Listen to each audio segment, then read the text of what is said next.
চলের মোটামুটি আমরা এপ্রিলের ফার্স্ট উইকে অ্যানুয়াল প্রোগ্রাম তখন একটা করাই মনে করো আপনার একটু ইয়ে লাগবে। হ্যাঁ ইনচারটা লইল।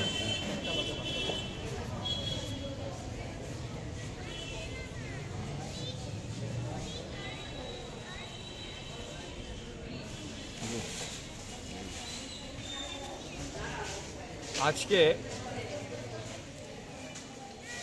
শ্রী রামকৃষ্ণ পাঠচক্র শিলচর সেন্ট্রালের পক্ষ থেকে ঐতিহ্যবাহী দুর্গাশঙ্কর পাঠশালাতে প্রত্যেক বছরের ন্যায় এবারও আমরা বসে আঁকো প্রতিযোগিতা আমরা এখানে শুরু করেছি।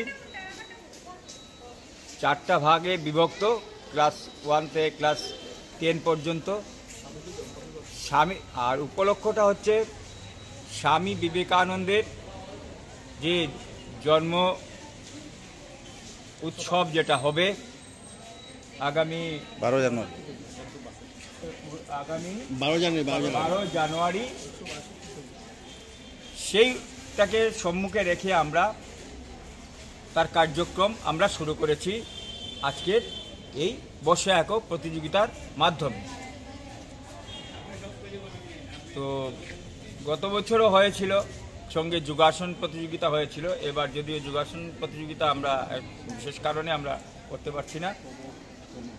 তাছাড়া আমরা আরও কিছু প্রোগ্রাম থাকবে, কিছু কম্পিটিশন থাকবে 11 তারিখ অবধি, এবং সেটা আমরা আগামী 26শে জানুয়ারি আমরা প্রাইজ ডিস্ট্রিবিউশন এবং সাংস্কৃতিক কিছু অনুষ্ঠানের মাধ্যমে আমরা সমাপ্ত করব এই স্বামী বিবেকানন্দের জন্মদিন পালন, যেটা আমরা নিয়েছি হাতে।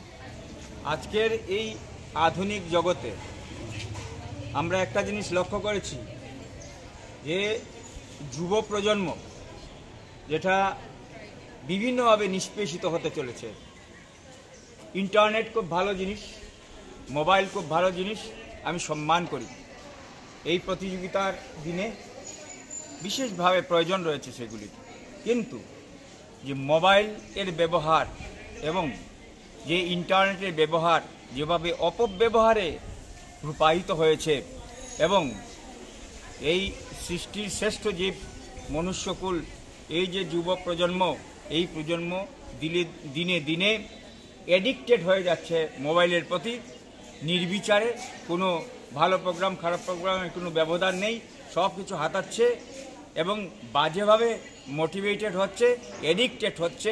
এই যে অ্যাডিকশান, তার থেকে যাতে উদ্ধার পেতে পারে তার জন্য আমরা এই যে বসে আঁকো প্রতিযোগিতার মাধ্যমে আমরা সেটা প্রচার দিতে চাই, যে যাতে অ্যাডিকশনটা যাতে কমানো যায়, ঘরে ঘরে যাতে এই ধরনের বসে আঁকো প্রতিযোগিতা করার জন্য প্রস্তুতি, বসে আঁকো এই ধরনের যাতে করতে পারে, বা এই ধরনের আরও কিছু ইনডোরও আছে যেটা বসে করা যায় ঘরে বসেও, ওইগুলোর প্রতি যাতে অনুরক্ত করা যায়, আমরা অভিভাবকদের কাছে অনুরোধ রাখবো তাদের প্রতি আপনারা সুপারভিশন রাখুন।